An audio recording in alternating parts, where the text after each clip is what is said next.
The first time I saw what the government was really capable of, I was eating a stale burger in the back of a fast food joint, counting the minutes until my shift ended. Then two men in black suits walked in. They didn't order anything. They didn't even glance at the menu. They just stared at me, like they'd been watching me for a long, long time. "You've been selected," the taller one said, sliding a folder across the sticky table. Inside was a single sheet of paper. My name, my address, my medical records. And one sentence: "Do you want to serve your country in a way that matters?" I laughed. "Is this a joke?" The shorter man leaned in. His breath smelled like antiseptic. "You're a nobody. No family, no future. But we can change that." I should have said no. I didn't. 1 year later, they trained me in things that don't exist in any military manual. How to dislocate my own thumb to slip out of restraints. How to withstand torture without breaking. How to kill a man with a pen. And then they told me the truth. The government makes mistakes. Your job is to clean them up. My first target? Codename, the Ice Cream Man. The assignment. The file said he was once human. Now, a hollow shell dressed in a stained white uniform, driving a rusted ice cream truck with a jingle that shouldn't exist. Because anyone who hears it, they walk to him. And anyone who eats his ice cream, they forget. Everything. The hunt, I found him at dusk, parked near a playground. Kids were already lining up, their eyes glazed over, dollar bills clutched in tiny fists. Parents stood behind them, swaying like puppets. I shoved in the noise-cancelling earplugs they gave me. The jingle cut off instantly. The ice cream man's smile didn't fade as I stepped into his truck. His hands moved mechanically, scooping pink swirls into a cone. "Special today," he rasped. I plunged the syringe into his neck, his body locked up. The cone dropped. The kids kept reaching for it. I dragged him into my car, his truck rattling behind me. When I handed him over, the scientist in charge grinned. "Good. Now let's talk about your next target." The ice cream man was easy. Too easy. When I dropped him off at the facility, the scientists didn't even thank me. They just strapped him to a gurney and wheeled him into a room marked reconditioning. That's when my handler, a gaunt man with hollow eyes, handed me a new file. Codename, The Ripper. "Problem?" I asked, flipping it open. The handler lit a cigarette. "He collapses buildings." With his mind. The briefing. The Ripper wasn't always a weapon. Once he was a test subject in a black site program called Tecton, an attempt to weaponize seismic energy. They pumped him full of experimental drugs, hooked him up to machines that made his bones vibrate, and then he cracked the facility in half. 16 scientists died. The Ripper walked out. Now, he was hiding in a nowhere town, pretending to be human. Orders. Terminate on sight. The hunt, I found him in a diner outside Bakersfield, California. He looked normal. Mid-30s, calloused hands, a faded flannel shirt. He was reading a newspaper like a man who still believed in the world. I slid into the booth across from him. He didn't look up. "You're not subtle." "Neither are you," I said. "You left a crater behind." His fingers twitched. The salt shaker between us vibrated. I kept my hand near my gun. "They just want to talk," he laughed, a dry, broken sound. "They talked to me for 3 years. You know what that does to a man?" The sugar packets burst open, grains of salt hovered in the air. The waitress walked over, oblivious. "More coffee, hon?" The Ripper closed his eyes. "You should leave." She blinked. "What?" "Run."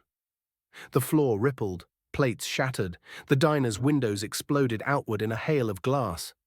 I lunged across the table and pressed my gun to his forehead. Bang! His body slumped. The earthquake died with him. Aftermath. The handler was waiting in the parking lot. "Clean," he said, nodding at the diner. The few survivors were already being loaded into black vans, memory adjustment vans. I tossed him the Ripper's file. He just wanted out. The handler lit another cigarette. Everybody does. The Ripper's blood wouldn't wash off my hands, not the real blood. That had rinsed away in the diner's broken sink. No, this was the kind that stuck in your head. The way his body had jerked when I pulled the trigger. The way his eyes had looked almost relieved. My handler didn't care. "Next target," he said, tossing me a new file. I caught it. The photo inside made my stomach twist. Codename, Ghoul. The briefing ghoul wasn't human, not anymore. Some government lab had tried to create the perfect soldier. Enhanced strength, hyper-regeneration, the works. But somewhere along the way, something went wrong. Now, Ghoul only ate one thing. People. "Problem," I said, flipping through the file. "You want him alive?" The handler nodded. "They think they can fix him." I stared at the photo. Ghoul's skin was corpse-pale, stretched too tight over his bones. His teeth were needle-thin. His eyes were pure black. "Bullshit," I muttered. The handler shrugged. "Orders." The hunt Ghoul's last known location, a state park in Oregon. 6 hikers had vanished there in the past month. The news called it a wild animal attack. I knew better. I parked at the trailhead, checking my gear, reinforced restraints, a tranq rifle loaded with enough sedative to drop a grizzly, and, against orders, a pistol hidden in my boot. Just in case. The forest was too quiet. No birds, no wind. Just the crunch of dead leaves under my boots. Then I smelled it. Rot. I followed the stench to a clearing. Bones littered the ground, some picked clean, others still glistening. A human ribcage hung from a tree branch like a macabre wind chime. A twig snapped behind me. I spun. Ghoul crouched 10 feet away, his head tilted like a curious dog. His mouth stretched into a grin. "You're not food," he rasped. I raised the tranq rifle. "Nope. I'm worse." He moved. 1 second he was there, the next, pain. His teeth sank into my shoulder. I screamed, jamming the tranq gun into his ribs and firing.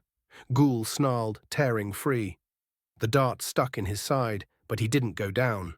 Fuck, he lunged again. I barely got the second dart into his neck before his claws ripped my vest open.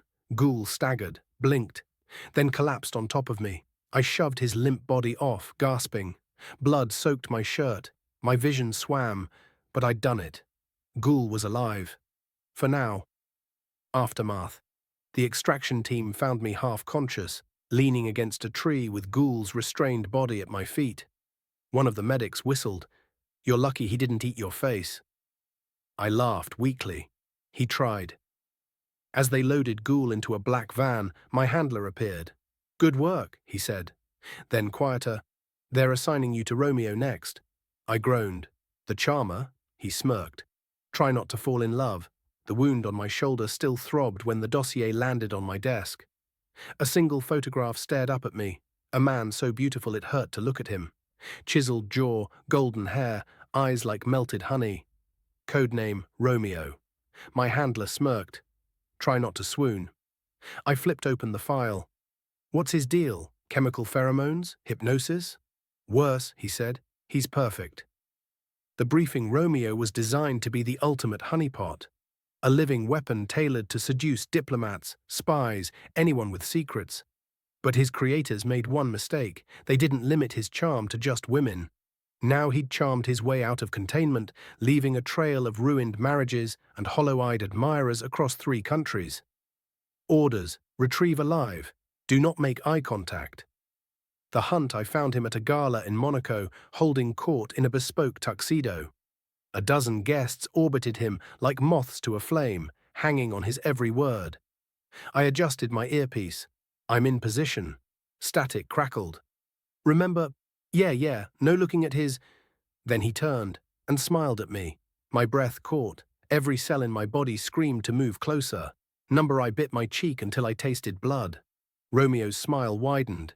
He excused himself and glided toward me, champagne flute in hand.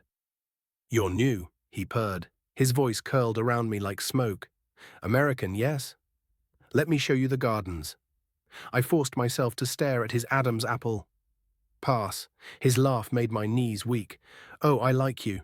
A warm hand brushed my elbow. Most people beg by now. The tranq dart was in my sleeve. All I had to do was— His fingers traced my jaw. "Look at me." I couldn't. I did. His eyes weren't just beautiful. They were everything. The first sunrise, the last breath before drowning. I'd have torn out my own heart if he asked. Kiss me, he murmured. I leaned in. Bzzzt! White-hot pain exploded in my ribs. I gasped, staggering back. My taser pendant, the handler's gift, had activated. Romeo blinked, the spell broken. I jammed the dart into his neck before he could speak. His perfect face twisted in betrayal as he collapsed into my arms.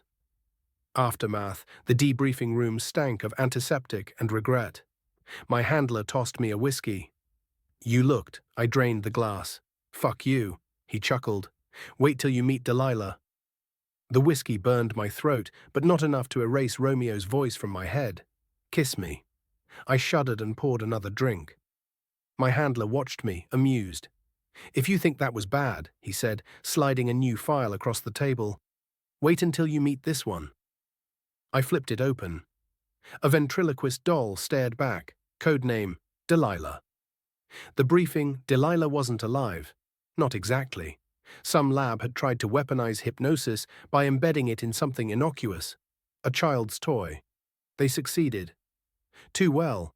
Now one look into Delilah's glass eyes and you'd do anything she asked. Cut your own throat. Drown your children. Burn down the world, and you'd smile while doing it. Orders, retrieve intact. Do not look at her face. The hunt Delilah's last known location was a farmhouse in Vermont. The family who lived there had been missing for a week. I parked a mile away and approached on foot, night vision goggles strapped tight. No lights, no movement. Just the creak of a rusted swing set in the wind.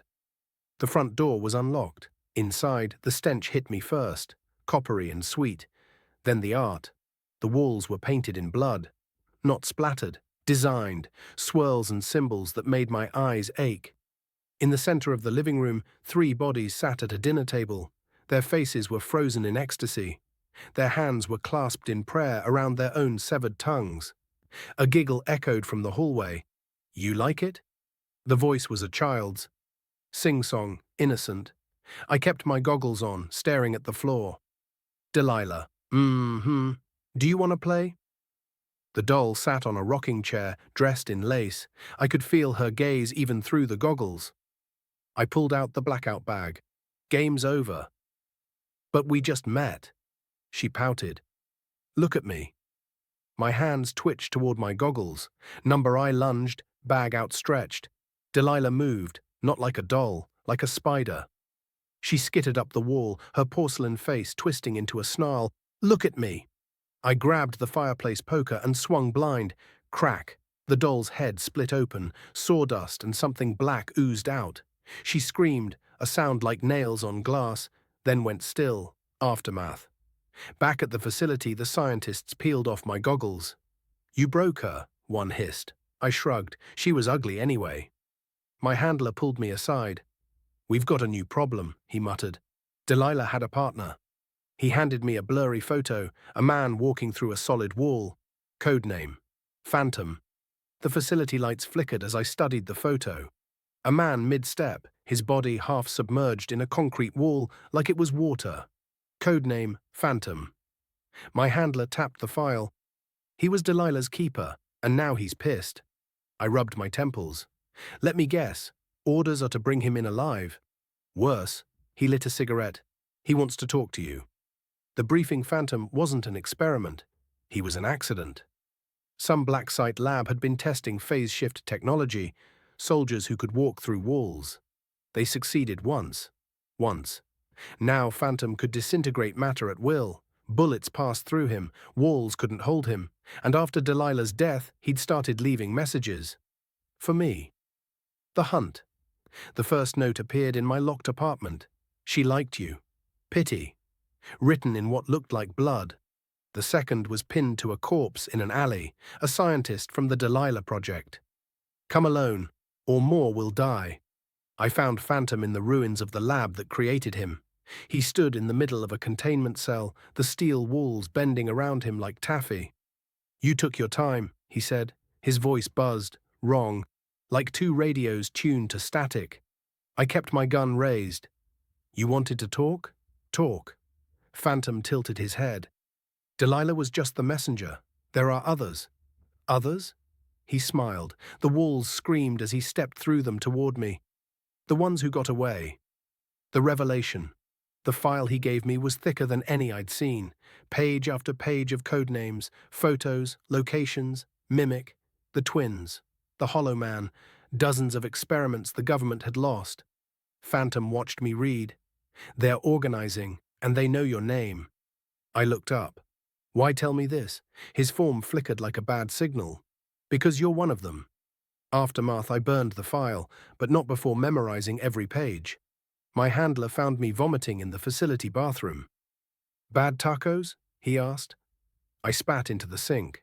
Something like that. He tossed me a new dossier. Codename, Mimic. The file photo showed a woman with no face, just smooth, featureless skin stretched over bone. Codename, Mimic. My handler leaned against the briefing room wall. She can look like anyone, even you. I swallowed hard. How do I hunt something that could be standing next to me right now? He smiled. That's the fun part. The briefing Mimic wasn't born. She was built. A prototype for deep cover infiltration. Peel off her face like a mask, press it against someone else's, and become them. Voice, fingerprints, even memories in short bursts. But something went wrong. Now she collects faces like trophies. Orders terminate with extreme prejudice. The hunt, her last sighting, was at a motel near the Canadian border. Room 214 smelled like bleach and rotting meat when I kicked in the door. The walls were covered in them, faces, dozens, nailed up like grotesque wallpaper, some fresh, glistening, others dried into leathery masks. A whisper came from the bathroom. Do you like my collection? Mimic stepped out wearing the face of my handler, same smirk, same cold eyes. I froze. Surprise, she said in his voice. Then she ripped the face off, revealing that blank, hungry flesh beneath. Yours will look better. I fired. Before we move on, please donate me in the form of subscribe. The bullet passed right through her, through where her heart should be, and she laughed. Stupid, she crooned. Didn't they tell you? She grabbed her own wrist and pulled. The skin peeled away like a glove, revealing my face. The revelation. We stared at each other, mirror images. Then she said 5 words that stopped my heart. We were in the same batch. Photos spilled from her pocket. Lab pictures, children in cages, including me. Aftermath, I don't remember pulling the trigger, just the bang and Mimic's head exploding in a shower of, not blood, clear fluid. Like mine when I bled during training. Back at base, I locked myself in the showers and scrubbed until my skin was raw. The knock came at midnight, my handler's voice through the door. Pack your gear. They're assigning you to the twins next. The water ran red between my fingers, not from Mimic. From me. I'd scrubbed so hard my knuckles split open, yet the blood looked wrong. Too thin, too pale, just like hers. My handler's fist pounded the shower door again. Move out in 10. I stared at the swirling pink water. We were in the same batch, the briefing.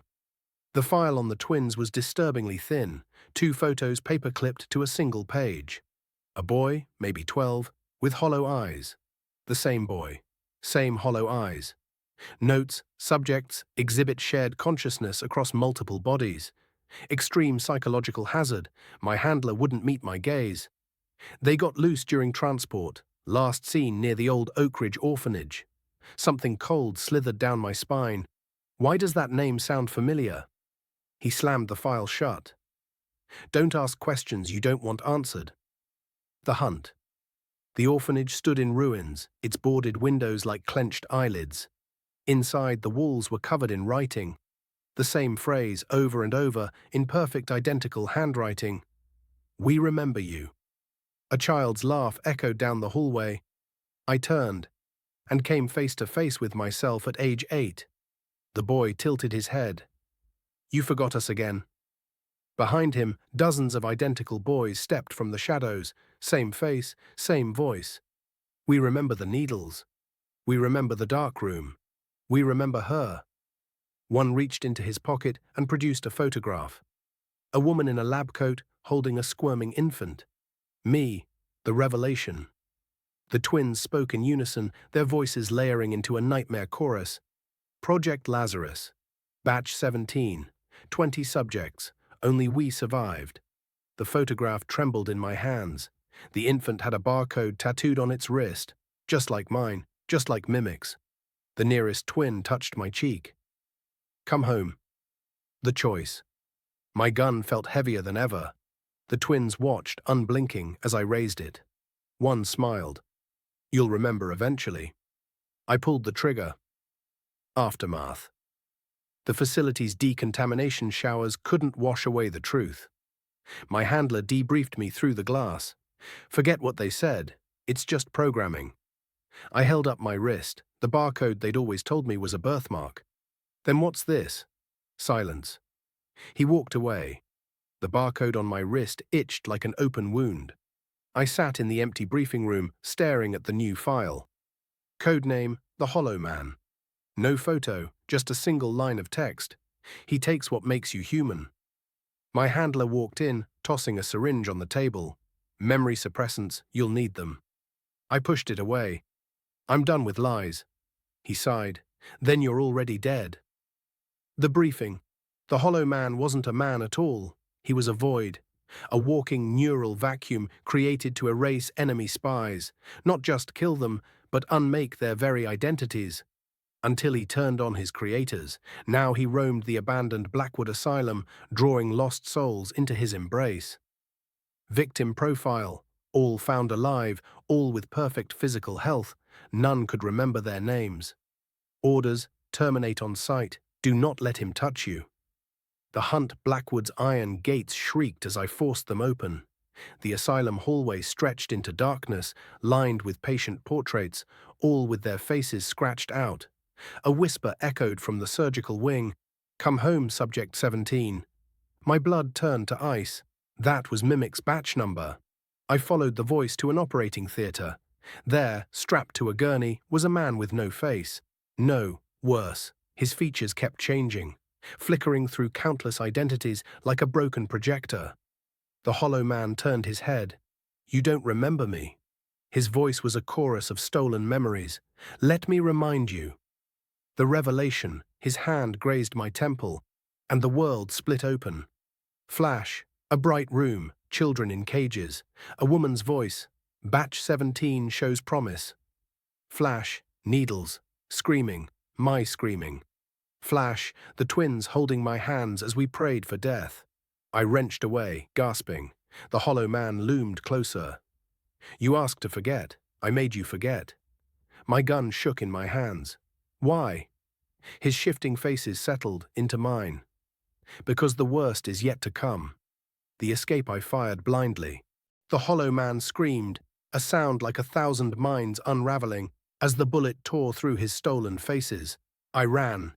Behind me, the asylum collapsed in on itself as if the very building was part of him. Aftermath. Back at the facility, I vomited into a biohazard bin. My handler watched impassively. Memories coming back. I spat blood. How many of us survived? He checked his watch. Enough for one last mission. The monitor flickered to life, showing a familiar face. The woman from my visions. Codename, Mother. The screen flickered with her face. Sharp cheekbones, ice-blonde hair pulled tight, lips painted the color of surgical scrubs. Codename, Mother.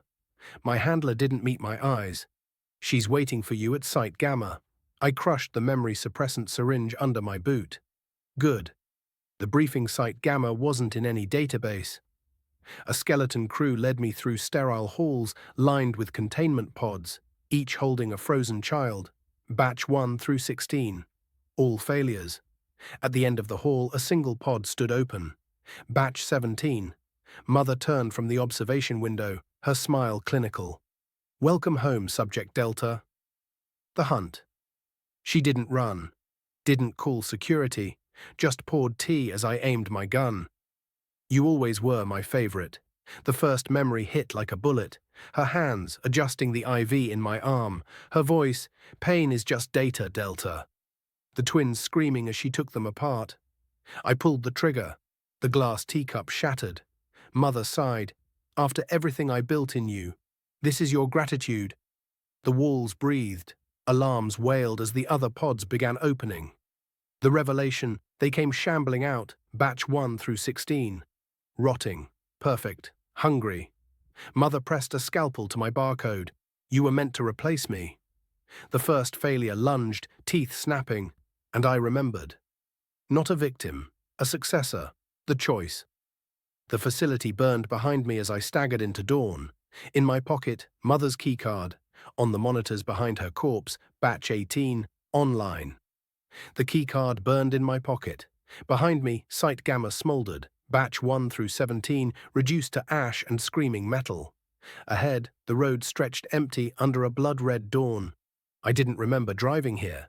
The safehouse monitor flickered to life on its own. Subject Delta, status update required. I stared at my reflection in the black screen. My eyes looked different now, sharper, hungrier. Mother's last words slithered through my mind. You can't outrun what you are. The decision. The coordinates led me to an unmarked bunker. Inside, the stench of antiseptic and decay choked the air. Rows of incubation pods hummed under fluorescent lights, each containing a small, still form. Batch 18. The console screen blinked. Primary directive. Terminate protocol. Assume command. My hand hovered over the keyboard. Then the speakers crackled. Delta. A child's voice. From pod 1807. The truth. The pod hissed open. The girl inside couldn't have been older than 6. She reached for me with tiny barcoded hands. You came back. I recoiled, and remembered everything, not just my training, not just the experiments. I remembered her, the first success, the first replacement. The fire, the explosives took 10 minutes to set. The girl watched silently as I worked, her head tilted just like Mother used to do. Will it hurt? I didn't lie. Yes. She took my hand. Okay. We sat together in the growing dark as the countdown ticked toward 0. The end. The sunrise looked different through the flames. Somewhere a new monitor flickered to life in an empty room. Batch 18, terminated facility. Status, destroyed subject. Delta, location unknown.